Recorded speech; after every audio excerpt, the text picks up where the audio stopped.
నమస్కారం టీవీ7 న్యూస్ కి స్వాగతం. హెడ్లైన్ చూద్దాం.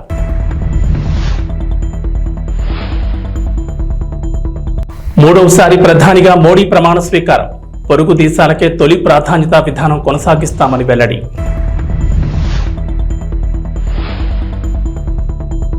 చంద్రబాబుకు కత్తి మీద సాములా మారిన మంత్రివర్గ విస్తరణ. కేబినెట్ కూర్పుపై తర్జన భర్జన. తెలంగాణకు రెయిన్ అలర్ట్. నేడు పలు జిల్లాల్లో భారీ వర్షాలు. రికార్డు స్థాయిలో ముచ్చటగా మూడవసారి దేశ ప్రధానమంత్రిగా నరేంద్ర మోడీ ఆదివారం రాత్రి ప్రమాణ స్వీకారం చేశారు. వేడుకగా జరిగిన కార్యక్రమంలో 30 మంది కేబినెట్ మంత్రులు, 5 స్వతంత్ర హోదా కలిగిన సహాయ మంత్రులు, 36 మంది సహాయ మంత్రులుగా ప్రమాణ స్వీకారం చేశారు. అట్టహాసంగా జరిగిన ఈ కార్యక్రమానికి దేశ విదేశాలకు చెందిన వేలాది మంది అతిథులు హాజరయ్యారు. ముఖ్యంగా భారత్ పొరుగున ఉన్న 7 దేశాల అధిపతులు విచ్చేశారు. హిందూ మహాసముద్ర ప్రాంత దేశాల అగ్రనేతలు మోడీ ప్రమాణ స్వీకారోత్సవానికి హాజరయ్యారు. వీరిలో మాల్దీవుల అధ్యక్షుడు మహమ్మద్ ముయిజ్, నేపాల్ ప్రధాని పుష్పకమల్ దహల్, శ్రీలంక అధ్యక్షుడు రనిల్ విక్రమ్సింఘే, బంగ్లాదేశ్ ప్రధాని షేక్ హసీనా, మారిషస్ ప్రధాని ప్రవీణ్ కుమార్ జగ్నాథ్, భూటాన్ ప్రధాని Tshering Tobgay, Seychelles vice president Ahmed Afif ఈ వేడుకకు హాజరయ్యారు. ప్రధాని మోడీ మంత్రివర్గంలో ఈసారి మహిళా మంత్రుల సంఖ్య తగ్గింది. ఆదివారం ఎన్డీఏ మంత్రులు ప్రమాణ స్వీకారం చేసిన విషయం తెలిసిందే. ఈ క్రమంలో మొత్తం 7 మహిళలను మంత్రి పదవులు వరించగా వారిలో 2 కేబినెట్ హోదా దక్కింది. అయితే గత ప్రభుత్వంలో 10 మంది మహిళా మంత్రులు ఉండడం గమనార్హం. మంత్రివర్గంలో తిరుగు చోటు దక్కని వారిలో కేంద్ర మంత్రి స్మృతి ఇరానీ, భారతీ పవార్, సాధ్వి నిరంజన్ జ్యోతి, దర్శనా జార్దోష్, మీనాక్షి లేఖి, ప్రతిమా భౌమిక్ ఉన్నారు. మాజీ మంత్రి నిర్మలా సీతారామన్, బీజేపీ ఎంపీలు అన్నపూర్ణాదేవి, శోభా కరండల్జే, రక్షా ఖడ్సే, సావిత్రి ఠాకూర్, నీముపెన్ బంభానియా, అప్నాదళ్ ఎంపీ అనుప్రియ పటేల్కు మంత్రివర్గంలో చోటు దక్కింది. ఆంధ్రప్రదేశ్లో కొత్త ప్రభుత్వం ఏర్పాటు కానుంది. ఈ నెల 12న నారా చంద్రబాబు నాయుడు ముఖ్యమంత్రిగా ప్రమాణ స్వీకారం చేయబోతున్నారు. అయితే కేబినెట్ కూర్పు ఉత్కంఠగా మారింది. ఈసారి మంత్రి పదవి ఆశిస్తున్న నేతలు ఎక్కువ మంది ఉన్నారు. ముఖ్యంగా టీడీపీ నుంచి ఆశావాహులు ఎక్కువగా ఉన్నారు. పార్టీలో సీనియర్లు చాలా మంది ఈసారి రేసులో ఉన్నారు. అటు జనసేన, బీజేపీలకు కూడా మంత్రివర్గంలో స్థానం కల్పించాల్సి ఉంటుంది. 2 పార్టీలకు కలిసి కనీసం 5 పదవులైనా ఇవ్వాల్సి ఉంటుంది. ఈ క్రమంలో మంత్రివర్గ కూర్పు చంద్రబాబుకు కత్తి మీద సాములా మారింది. ఏపీలో మందుబాబులకు కొత్త ప్రభుత్వం శుభవార్త చెప్పింది. రాష్ట్రంలో నాన్ బ్రాండెడ్ లిక్కర్కు తెరపడింది. మళ్లీ బ్రాండెడ్ లిక్కర్ను అందుబాటులోకి తీసుకొచ్చారు. దేశంలో పాపులర్ బ్రాండ్గా ఉన్న కింగ్ ఫిషర్ బీర్ను కంటైనర్లలో తీసుకొచ్చి గోడౌన్లో నిల్వ చేశారు. త్వరలోనే రాష్ట్ర వ్యాప్తంగా బ్రాండెడ్ మద్యం విక్రయాలు ప్రారంభం కాబోతున్నాయి. ఈ మేరకు కింగ్ ఫిషర్ బీర్లతో వచ్చిన కంటైనర్ వీడియోను టీడీపీ నేత ఆనం వెంకటరమణారెడ్డి ట్వీట్ చేశారు. విజయవాడ దుర్గమ్మకు భారీగా ఆదాయం సమకూరింది. దుర్గమ్మ దర్శనానికి వచ్చిన భక్తులకు దర్శనం టికెట్లు, లడ్డు, పులిహార ప్రసాదాలు, ఆర్జిత సేవల టికెట్లు విక్రయాల ద్వారా ఒక్కరోజులోనే భారీగా ఆదాయం దక్కింది. ఆదివారం ఒక్కరోజు 51,03,032 ఆదాయం లభించినట్లు అధికారులు తెలిపారు. 500 రూపాయల దర్శనం టికెట్ ద్వారా 28,52,600 ఆదాయం సమకూరింది. అలాగే 300 రూపాయల టికెట్ ద్వారా 13,37,000 రాగా 100 రూపాయల టికెట్ ద్వారా 8,93,800 ఆదాయం వచ్చినట్లు తెలిపారు. అలాగే 3,02,757 విరాళాల ద్వారా సమకూరింది. కేశ ఖండనశాలలో 4,601 మంది తమ తల్లినాలు సమర్పించారు. 68,487 లడ్డూ ప్రసాదాలను, 33,345 పులిహార ప్రసాదం ప్యాకెట్లను విక్రయించినట్టు చెప్పారు. మరోవైపు దుర్గమ్మ దర్శనానికి ఆదివారం భక్తులు భారీగా తరలివచ్చారు. వీకెండ్ కావడంతో ఉదయం నుంచి భక్తులు క్యూ లైన్లో బారులు తీరగా అమ్మవారి దర్శనానికి సుమారు 2 గంటల సమయం పట్టింది. అలాగే ఘాట్ రోడ్లు, బైకులు, కార్లతో నిండిపోగా దూర ప్రాంతాల నుంచి వచ్చే భక్తుల వాహనాలు సీతమ్మవారి పాదాల సెంటర్, పున్నమి రెస్టారెంట్ సమీపంలో పార్క్ చేశారు. కొందరు అక్కడి నుంచి దుర్గగుడికి రావడానికి ఇబ్బందులు పడ్డారు.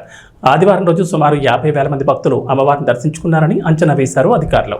హైదరాబాద్ మెట్రో ట్రైన్ ప్రయాణికులకు బ్యాడ్ న్యూస్. త్వరలోనే మీ జేబులకు చిల్లు పడనుంది. మెట్రో ఛార్జీలను పెంచేందుకు రంగం సిద్ధమైనట్లు సమాచారం. మెట్రో నిర్వహణ ఖర్చులు పెరిగిన నేపథ్యంలో ఉన్నతాధికారుల సూచన మేరకు టికెట్ ధరలను పెంచేందుకు ఎల్ఎన్టీ సంస్థ రెడీ అవుతోంది. రోజువారీ నిర్వహణ ఖర్చులు, నష్టాల భారాన్ని తగ్గించుకునేందుకు టికెట్ ధరలు పెంచాలని డిసైడ్ అయింది. హైదరాబాద్ మెట్రో 3 లైన్ల ద్వారా ప్రస్తుతం రోజుకు 5 లక్షల మంది ప్రయాణికులను తమ గమ్యస్థానాలకు చేరుకుంటున్నారు.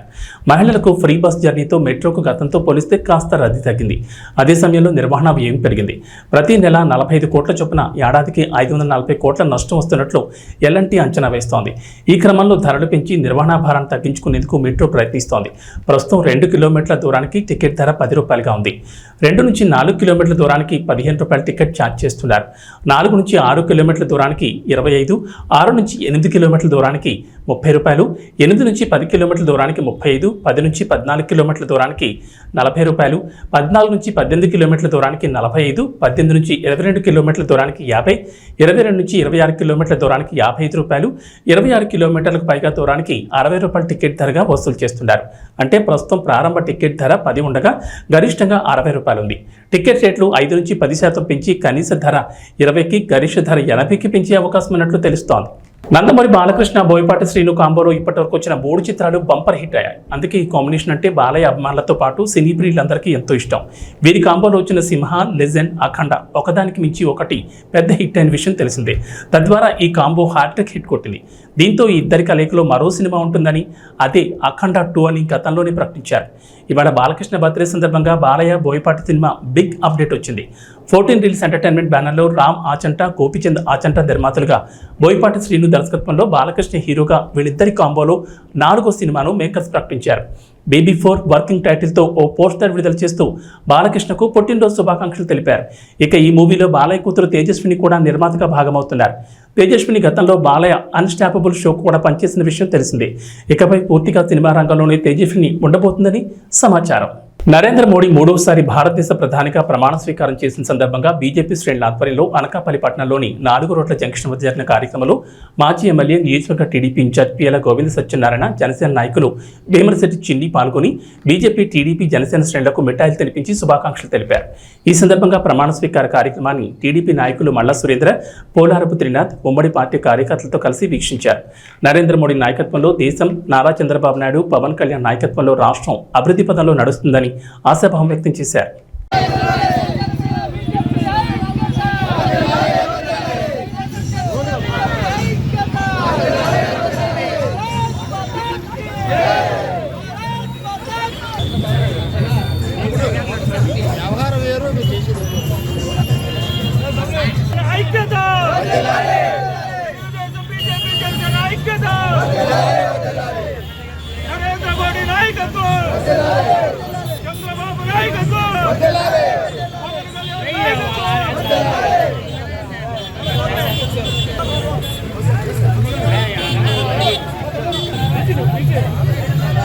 కర్నూలు జిల్లా ఆలూరు తాలూకా హోలకుంద మండల కేంద్రంలో నిన్న రాత్రి భారతదేశ ప్రధానిగా నరేంద్ర దామోదర్ మోడీజీ 3వసారి ప్రమాణ స్వీకారం బాధ్యతలు చేపట్టిన సందర్భంగా హోలకుంద మండల కేంద్రంలో బీజేపీ కార్యకర్తలు, టీడీపీ కార్యకర్తలు, జనసేన కార్యకర్తలు పెద్ద ఎత్తున పాల్గొని బాణాసంచా కాల్చి కార్యక్రమాన్ని ఘనంగా నిర్వహించారు.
बरले घोषणा कुगे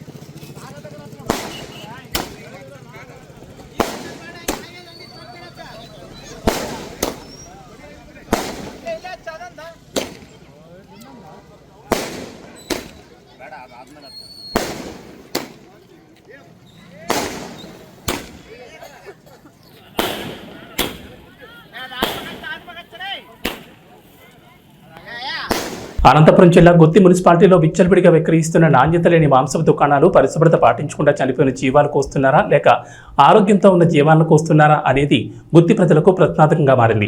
గుత్తిలో మాంసపు దుకాణాలు విచ్చలవిడిగా ఉన్నాయి. ఏ మాంసపు దుకాణం వద్ద చూసినా కూడా అపరిశుభ్రత నెలకొంది. అలాగే మురిక్కారుల పక్కన తోపుడు బండ్లపై గొర్రెలను మేకలను కోస్తూ అక్కడే విక్రయిస్తూ ప్రజల ప్రాణాలతో చెలగాటమాడుతున్నారు. ఎక్కడ చూసినా దుకాణాల్లో విచ్చలవిడిగా ఈగలు, వివిధ రకాలైన దోమలు వాలి అపరిశుభ్రతతో మాంసాలు దర్శనమిస్తున్నాయి. దీంతో గుత్తి ప్రజలు అపరిశుభ్రతతో నెలకొన్న మాంసాన్ని తింటూ తమకు తెలియకుండానే వివిధ రోగాల బారిన పడుతున్నారు. కొన్ని దుకాణాల్లో అనారోగ్యాలతో బాధపడుతున్న గొర్రెలను, కోళ్లను కోస్తూ ప్రజల ప్రాణాలను పణంగా పెట్టి తమ వ్యాపారాలను 3 పువ్వులు 6 కాయలుగా వ్యాపారాన్ని పెంచుతూ లబ్ధి పొందుతున్నారు. అయితే గుత్తి 3rd గ్రేడ్ మున్సిపాలిటీ కావున సాధారణంగా మున్సిపాలిటీ హెల్త్ ఇన్స్పెక్టర్ వారంలో 1 లేదా 2 సార్లు మాంసపు దుకాణాలు తనిఖీ చేయాల్సి ఉంటుంది. అలాగే మాంసపు దుకాణాల్లో వస్తువులకు పాల్పడుతున్న మున్సిపాలిటీ అధికారులపై విచారణ చేపట్టి తగు చర్యలు తీసుకోవాలని ప్రజలు కోరుతున్నారు.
నా పేరు సునీత, నేను గుత్తి నివాసిని.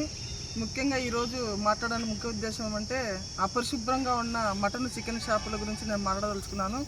ఎందుకంటే నిత్యం ప్రజలు అపరిశుభ్రంగా ఉన్న చికెన్ని, మటన్ తినుకుంటూ ఎన్నో అనారోగ్యాలకి పాలవుతున్నారు. ఏ చికెన్ షాప్ చూసినా, ఏ మటన్ షాప్ చూసినా అపరిశుభ్రంగా నీట్నెస్గా ఉండాలని చెప్పి చెప్తున్నా కానీ అపరిశుభ్రంగా ఎట్లా అంటే కింద పడిన వస్తువు కానీ మళ్ళీ పైకి వేసి అట్లా తూకాలు వేసి ఆ విధంగా వేస్తున్నాడు. ఎక్కడ చూసినా దోమలు, ఈగలు ఉన్నా కానీ సరే అట్లే దాన్ని వెయిట్ చేసి ఇస్తున్నారు. కానీ ప్రజలకు ఏం తెలుసు, పాపము ఆ చచ్చిపోయిన, బతికినాయో, చనిపోయిన జీవాలు కానీ కోసి అమ్మడము. ఇంకా మటన్ అయితే ఇంకా దారుణం. ఆ మటన్ని కోసి ఈరోజు అమ్ముడు పోకుంటే మళ్ళీ 3 రోజులు పెట్టైనా కానీ అమ్మాయి పరిస్థితి. కానీ ప్రజలు మాత్రము ఈ రేటు భయంకరమైన రేటు, 700 రూపాయల నుంచి 1000 రూపాయల వరకు ఉన్న ఈ మటన్ రేటుని ఈ తిని 1000 రూపాయలు పెట్టి అనారోగ్యానికి ఈ ప్రజలే గురి అవుతున్నారు. కాబట్టి మేము ఈ ఇట్లా తినడమే కాకుండా ఈ రెస్టారెంట్లో అనేక రెస్టారెంట్లు కానీ వీళ్ళే సప్లై చేయడము ఎన్ని రోజుల నుంచి ఉంటుందేమో, కానీ అక్కడ కానీ 200 రూపాయల నుంచి 300 వరకు ఒక బిర్యానీ అమ్ముతున్నారు. ఆ బిర్యానీ తినడం వల్ల ఎన్నో అనారోగ్యాలు గురి అవుతున్నారు. కాబట్టి ఇది ఎన్నోసార్లు మున్సిపాలిటీకి తెలియజేసినా కానీ దీన్ని పట్టించుకోవడం లేదు. చూస్తున్నట్టుగా వాళ్ళకి ఏమన్నా వసూలు అందుతున్నాయో మాకైతే తెలియదు. కానీ ఇంత పబ్లిక్లో చూస్తున్నా ఒకసారి ఎన్నోసార్లు ప్రజలు చెప్పినా కానీ మీరు అనుకోకుండా వెళ్ళి కానీ పరీక్షించవచ్చు. చెప్పింది ప్రజలు చెప్తే నిజమా అబద్ధంగా పరీక్షించుకోకుండా ఈరోజు విచ్చలవిడిగా అమ్మకాలు జరుగుతున్నాయి. ప్రతి మటన్ షాపులో దోపిడీ. ప్రజలు ఎట్లా దోపిడీ చేస్తున్నారంటే ప్రతి ఒక్క తినేవాడిని దోపిడీ చేస్తున్నారు. ఈరోజు నీళ్ళు కొట్టి కిలో మాంసము 1000 రూపాయలు కొంటే అక్కడ వచ్చేది 1/2 కిలోనే. ఆ బోన్స్ అవని చెప్పేసి మనకు వచ్చి ఇంటికెళ్ళి చూసి 1/2 కిలోని ఉంటుంది. ఇలా విచ్చలవిడితనము దోపిడీ. అదేవిధంగా ఈ చెత్తనంతా, ఇదంతా మాంసము, ఇవన్నీ వేస్టేజ్ అంతా ఎక్కడ చల్లుతున్నారు? అక్కడ గుంటక రోడ్లో అక్కడ వెళ్తే కానీ అటు సైడ్ ఎవరు వెళ్ళినా విపరీతమైన వాసన.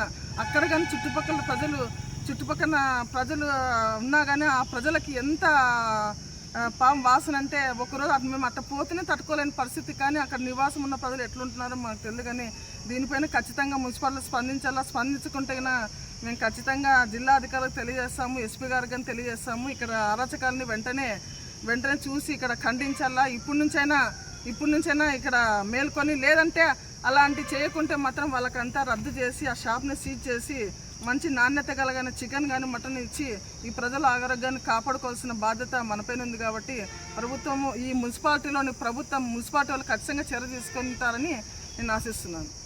నా పేరు లాలెప్ప. ఇక్కడ చికెన్ అమ్మేవాళ్ళు, మటన్ అమ్మేవాళ్ళు నీళ్లు కొట్టి కేజీల ప్రకారంగా కిలోని 1/2 కిలోగా వస్తుంది. 2 కిలోలు తీసుకుంటే 1 కిలో పావు వస్తుంది. నీళ్లు కొట్టి అమ్మే దాని నుంచి ప్రజలు చాలా ఇబ్బందులు పడుతున్నారు.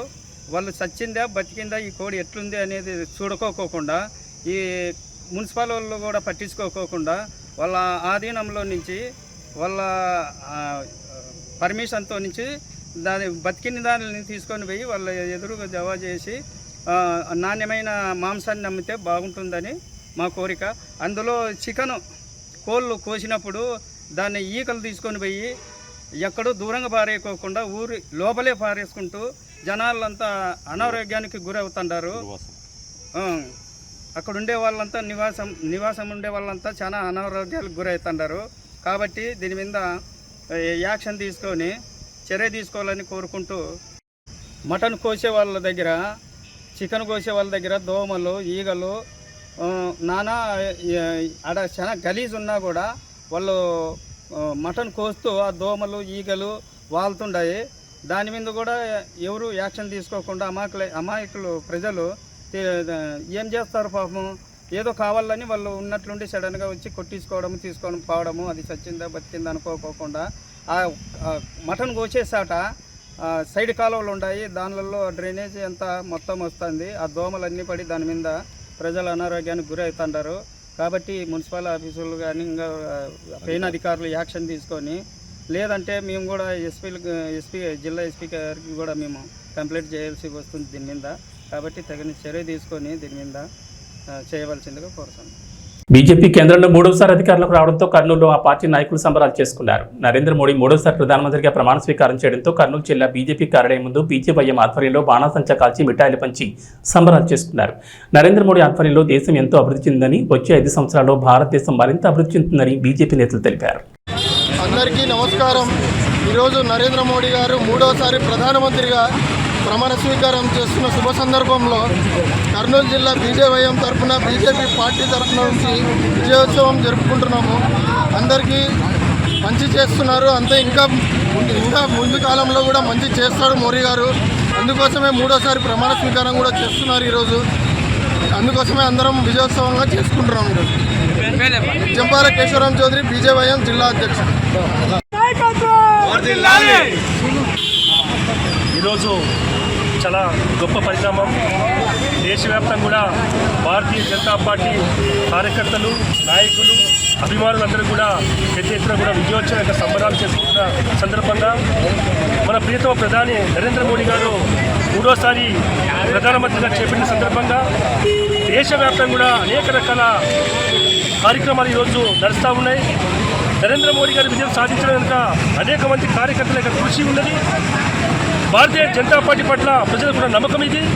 రాబోయే రోజుల్లో కూడా నరేంద్ర మోడీ గారి నాయకత్వాన్ని ఈ దేశ ప్రజలే కాదు, ప్రపంచ వ్యాప్తంగా కూడా అనేక దేశాలు కూడా సంవర్ధించేటువంటి పరిస్థితి ఈరోజు ఏర్పడిందంటే ఇది ఒక నరేంద్ర మోడీ గారి యొక్క దృఢమైన నాయకత్వం కావచ్చు, నరేంద్ర మోడీ గారి యొక్క సంక్షేమ కార్యక్రమాలు కావచ్చు, తాడిత పీడిత బడుగు బలహీన వర్గాలు ఎవరైతే ఉన్నారో వాళ్ళందరికీ కూడా ఈ యొక్క సంక్షేమ కార్యక్రమాలు అందించిన ఘనత నరేంద్ర మోడీ గారికి అని చెప్పేసి ఈ సందర్భంగా తెలియజేస్తున్నాం. రాబోయే రోజుల్లో కూడా మళ్ళా ఎలక్షన్లో కూడా నరేంద్ర మోడీ గారి యొక్క నాయకత్వంలోనే ఈ దేశం సుభిక్షంగా, సంపన్నవంతంగా, అన్ని వర్గాలకు న్యాయం చేసే విధంగా ముందుకు పోతారని చెప్పేసి ఈ సందర్భంగా తెలియజేస్తున్నాం. ఖచ్చితంగా ఇది కర్నూలు ప్రజల యొక్క, భారతీయ జనతా పార్టీ కర్నూలు ప్రజలందరికీ కూడా శుభాకాంక్షలు చెప్తూ ఈ యొక్క విజయోత్సవ కార్యక్రమాన్ని విజయవంతం చేసేందుకు అందరికీ కూడా శుభాకాంక్షలు తెలియజేస్తాం. నందమూరి బాలకృష్ణ 65వ పుట్టినరోజు సందర్భంగా ఉమ్మడి నెల్లూరు జిల్లా Koduru division Balakrishna association president, Telugu Desam party Naidupeta పట్టణ అధ్యక్షుడు కందాల కృష్ణారెడ్డి ఆధ్వర్యంలో బాలకృష్ణ అభిమానులు, తెలుగుదేశం పార్టీ శ్రేణులు, నాయకులు, కార్యకర్తలతో కలిసి కేక్ కట్ చేసి పుట్టినరోజు వేడుకలు జరుపుకున్నారు. ఈ సందర్భంగా కందాల కృష్ణారెడ్డి మాట్లాడుతూ బాలకృష్ణ హిందూపురంలో హ్యాట్రిక్ ఎమ్మెల్యేగా చరిత్ర సృష్టించారని, అదేవిధంగా ప్రతి పేద ప్రజలకు అందుబాటులో తల్లి పేరుతో బసవతారకం క్యాన్సర్ ఆసుపత్రిని నెలకొల్పి ఎందరికో ఉచిత వైద్యం అందిస్తున్నారని, అదేవిధంగా అనేక సంక్షేమ కార్యక్రమాలు చేస్తూ అభిమానులకు అండగా ఉంటూ మమ్మల్ని వెన్నుతట్టి ముందుకు నడిపిస్తున్న మా నాయకుడు నిండు నూరేళ్లు ఆరోగ్యంగా ఉండాలని మనస్ఫూర్తిగా కోరుకుంటున్నామన్నారు.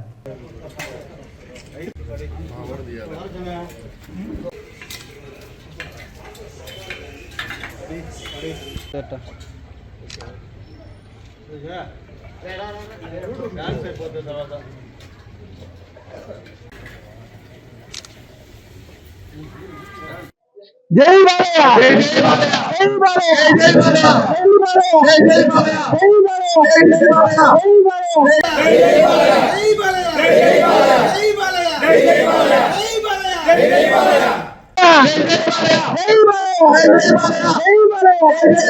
నమస్కారం. ఈరోజు 64 సంవత్సరాలు పూర్తి చేసుకొని మా ముద్దుల మామయ్య, మా ముద్దుల బాలయ్య 65వ సంవత్సరంలో అడుగు పెడుతున్న సందర్భంగా ఈరోజు నాయుడుపేట పట్టణంలో ఆధ్వర్యంలో ఈరోజు కేక్ కట్ చేయడం జరిగింది. మా హీరో హ్యాట్రిక్ సాధించిన సందర్భంగా ఏ హీరోకి లేని ఘనత మా హీరోకి 3 సార్లు హ్యాట్రిక్, 3 సార్లు వరుసగా గెలిచాం.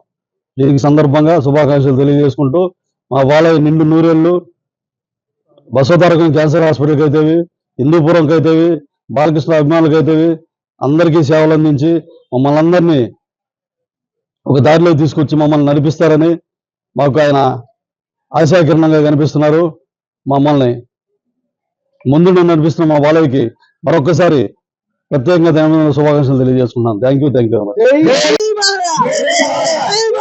మధిర క్యాంపు కార్యాలయంలో డిప్యూటీ సీఎం భట్టి విక్రమార్కను ఎన్టీఆర్ జిల్లా జగ్గైపేట టీడీపీ ఎమ్మెల్యే శ్రీరామ్ తాతయ్య రైతులతో కలిశారు.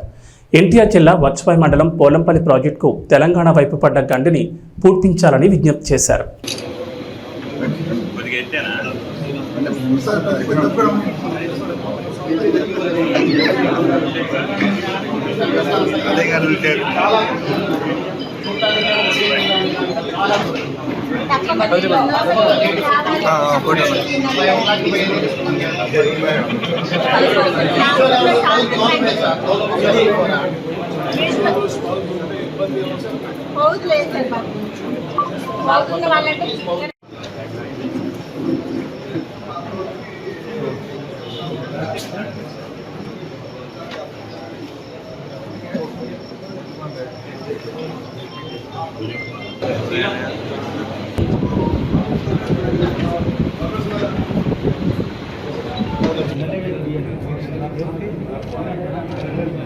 T20 వరల్డ్ కప్ 2024లో భాగంగా భారత్ వర్సెస్ పాకిస్తాన్ మధ్య ఆదివారం జరిగిన మ్యాచ్ ఎప్పటి మాదిరిగానే క్రికెట్ ప్రేమికులకు అసలు సిసలైన మజాను అందించింది.